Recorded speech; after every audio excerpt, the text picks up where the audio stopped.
Hi, my name is Joe Norris, and I beat the often path by creating carbon capture technology that is for the people. Joe Norris is a climate scientist, materials engineer, and artist, combining all three in the climate tech startup space. She's the co-founder and CEO of Carbon Reform, a startup that's built a device that removes carbon from the air and a whole bunch of other nasty things like COVID and viruses, etc., and it safely stores that carbon into sustainable building materials that can be used to build other buildings. It also improves indoor air quality and reduces HVAC costs by up to 40%. It's one of those wild, too good to be true ideas that I'm just so excited about. And I'm not the only one. Carbon Reform has raised over $3.5 million to date, and the future looks bright for them and, by extension, us all. So joining us right now is Joe Norris. I'm Ross Palmer, and this is Beat the Often Path. Well, welcome to the show, Joe. It's an absolute pleasure to have you here. I'll tell you what I love. I love magical boxes that you just put somewhere and you print money after making this box. Tell me about the magical box that you devised and how the heck did you come up with it? Well, I will let you know when it starts printing money. Yeah. Okay, so far, it's just eating money. Yeah. But yeah, my co-founder, Nick Martin, and I were both part of the sustainable and environmental technology field prior to starting Carbon Reform. And what we wanted to do was to produce a technology that would have a measurable impact on climate change. And A noble goal. thank you. And by doing that, we also wanted to take a look around us and not just, plop something in the middle of nowhere that was maybe going to have a large impact environmentally, but was really not going to touch the lives of humans in a tangible way. So what we decided to do was to look at existing infrastructure, look at existing networks, both physical and digital, and then act on what we saw as an opportunity. So we've produced now the carbon capsule, which is a unit that retrofits into an HVAC system, and it captures CO2, carbon dioxide, from the built environment. And our version of this technology actually captures CO2 from indoor air. So it's the air that we're breathing, and especially, the air that most people are sitting in 90% of their time. And we capture the CO2, we turn it into a limestone product that can be used for green construction or other purposes. But in addition to capturing CO2, we also capture volatile organic compounds, VOCs, particulate matter of several different sizes. So I don't know where you're located, but we're all on the East Coast, in the California, Northeast. opposite coast. So you've seen it too, the smoke, Oh, yeah. And I think it was our first time really on in the Northeast U.S. But very recently we had the Canadian I saw wildfires, that. which Horrific. exactly, and so that was producing particulate matter. So we capture that, and then we also have UVC disinfection for viruses and bacteria, so we can kill COVID indoors as well. So by combining all of these things, what we can actually do is displace a portion of the outside air that's typically brought in as supply, which is where a large chunk of building energy goes for heating and cooling. So we can reduce the overall energy usage of the building, and we can actually impact people's everyday life by making their air healthier. So storing the carbon, which is a fascinating concept in and of itself, because what comes out of this is a white pellet of some kind, or what is the actual product and how can that be used in green construction, for example? Yeah, so the input material is a hydroxide, which is what reacts with CO2 and forms carbonate. So the calcium carbonate, we're currently using calcium. We can use other types of carbonates as well. But the calcium carbonate is essentially limestone. And limestone is something that's typically mined. So by producing it in the way that we produce it, we can actually replace a certain amount of mined material limestone on its own can be used in concrete production as an aggregate material. So, like the larger chunks of stuff that are typically bound together with cement. And the reason why we would want it to go into that process as opposed to another process is because it would stay as limestone rather than having the CO2 re released if it was made back into a hydroxide, for example, or if it was processed in a different way. So, the good thing is, our baseline business model doesn't depend on the sale of that material, although we would like to sell that material. So we can actually dictate a little bit of where that gets used so that we can keep our life cycle carbon negative. Incredible. Incredible. On your website, you also mentioned sick building syndrome. I love catchy names like that. What is sick building syndrome? It kind of depends who you ask. And that's why it's such a vague name. It could be a good thing, like that building is sick. Not typically a good thing, although Frank there's Lloyd Wright sick, building sick building syndrome. Yep. Yeah. Sorry. We'll have to call that like rad building syndrome or something. Yeah. So typically it's this kind of like nondescript.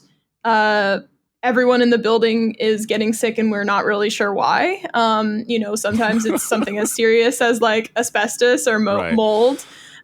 Which they found in my old high school, and then they tore it down and built a new one. Yeah. Oh my God.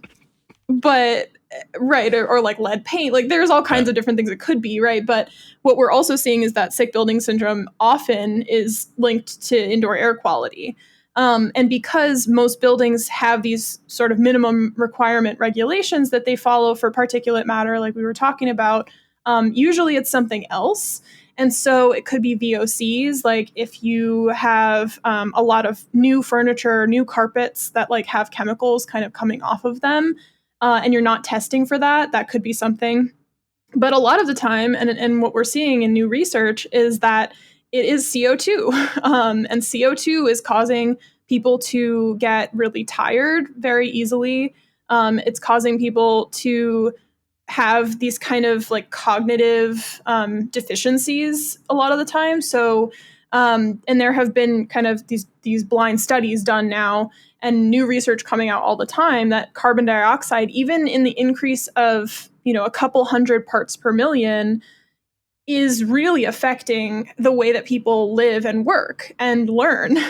So that's why, schools are definitely of interest to us, but also office environments. It's hurting the bottom line for companies. It's a productivity consideration. So that's kind of where sick building syndrome comes in. And it's hard to measure, but it is certainly something that we're trying to make people more aware of because that's the direct health impact of carbon dioxide that we're talking about. So pretty much every single day, my wife tells me that I have a cognitive deficiency. Is it possible that my building is responsible for this? Absolutely, yeah. Okay, so I can blame an external factor on this. Yeah. It's not my fault that I'm an idiot. That's my lifelong dream. I just want to be able to blame someone or something. It's the invisible gas that you can't even see or smell. So. That's what the dentist keeps telling me too. It's always that invisible gas that gets you. Super, super interesting stuff. And one of those things that the average person is just simply not considering, I think, in any meaningful sense, right? That might be happening is a non-thought, I'm quite sure, for most people, right? Yeah. And for you personally, how does it feel being a part of this mission? How does it feel fighting the good fight, as it were? Do you wake up feeling like you're on the right track, even when things are tough? Do you sometimes doubt whether it's the right track? I sometimes doubt whether it's going to be enough. Sure. But I think the key to that is just that I'm taking care of my little corner of the world, and that's all I can do. And it kind of keeps me from at least getting like nihilistic about things, which I think is pretty easy to do, especially as a climate scientist, and just as a person in the world right now. So it definitely helps to feel like I am every single day doing something to help somebody. And I think that like is something that I latch on to quite a bit. There are certain days where I wonder, what could be next for me? Like if it's going to be another, assuming we scale this successfully and I exit the company at some point, will I continue to work on climate issues, or will I pivot to more of a very human centric approach to like work? So, I think a lot about the unhoused populations, especially I just moved to Philadelphia and I see that a lot. And, there are some parts of me that want to be more hands-on with problem solving, but then I think kind of more about it, and I'm as hands-on as I can get in the like climate tech space. So Right. I don't know. I'm droning, but I feel like that there are like a lot of different aspects of it that I think about, but I can't imagine myself in a career path where I'm not like actively working to solve a problem. Yep, that makes perfect sense. And I love that you said that because I often think about those differences myself, the human-centered side versus the Yeah. environment. I mean, obviously they're all human issues at the end of the day Right. because if we don't have a place to live, well, we don't really have anywhere else to go. So Earth is kind of our Yeah. one shot for the foreseeable future, for the next Yeah. several lifetimes at least of, before we all merge with robots and upload our consciousness, and then no longer time applies to us anymore. But Right, but yeah, someone's going to have to power those data right. centers. Somebody's gonna So, have to get those robots power. yeah. Um, when Peter Thiel reaches 4,000 years old, then, I'm sure he'll blissfully travel through the universe and find another Right. habitable planet that he can control. But yeah, I often think about that as well. Also with the subject of my podcast and my work is because they're sort of different, and I care a lot about those things. Maybe to my detriment in terms of popularity, but I also care about animal rights and eating less meat and things that are just extremely unpopular in the world at large. And when I share those types of sentiments, they're often met with a lot of criticism, especially online, because it's not Hmm. popular.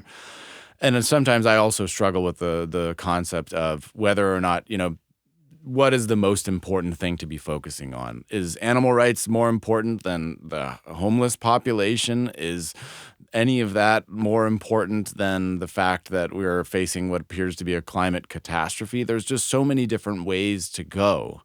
So that's why I'm always interested in why and how people choose one thing and how they stay focused in the face of so much input and so much craziness, especially in this world that we're in now. Yeah. Yeah, I mean, I think about that a lot as well. For me, it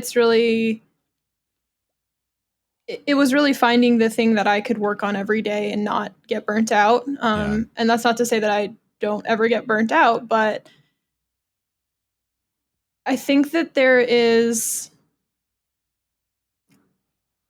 a reaction that people have when you point out problems in the world, and it puts them on the defensive, because if you're pointing out a problem that they're actively participating in, they feel like you're calling them out. Right. And sometimes that's the case, but most of the time it's just a remark on how things could be better. And I feel that in my personal life too, I'm typically not settling for just okay. Like Mm. I always want things to be better, and I know that that's not a destination. That's a Right. way of life, Get right? better, dang So it. Yeah. if I can, yeah, like if I can just kind of gradually improve the things around me for anyone, for everyone, then I can be happy, and then I can allow myself to have this balance of like going to work and working on the climate problem, and then going home and like enjoying things like Yeah. gardening or whatever, and not Right. think constantly about, oh my God, the world is falling apart around me. I think being in the climate field for me has been really eye opening as to just how many people are working on things. And that's really refreshing to know, because I feel like as a kid, when I started to learn about this, I was like, who is doing anything? Because I didn't know about it. I didn't hear about it all the time. And now I am very tapped into my world, right? And the climate world. And there are thousands and thousands of people that are waking up every day and doing something about it. So I think that that's a little nugget of hope for everybody. I'll leave the last closing words to you. Any sort of parting wisdom, any thoughts that you've learned, anything worth sharing for anybody who wants to make some kind of difference but isn't quite sure how? Yeah, I mean, find the thing that you can wake up and work on every day, and you don't have to solve every problem, and you don't even have to solve one problem. You can just work towards it, and that can be enough. And if we all just kind of do that and find our one thing, then I think the world will be a lot better. So that's what I'll leave you with. That's great. And if your significant other constantly tells you that you're stupid, that you make bad decisions, that you're tired all the time, there's a more than fair chance that it's not your fault. It's literally breathing too much carbon in your environment. It's just the CO2. Yeah. So you should buy a carbon capsule, and we'll handle it. Yeah, we'll save your marriage. Put it on the quote card. Put that on Instagram. Put it on Twitter. Done deal. Thank you, Jo. It's been an absolute pleasure. Oh, and where can they check you out and support your work? Carbonreform.com. Okay. Awesome. Jo Norris, thanks so much. It's been a pleasure. And with that, the official podcast is over.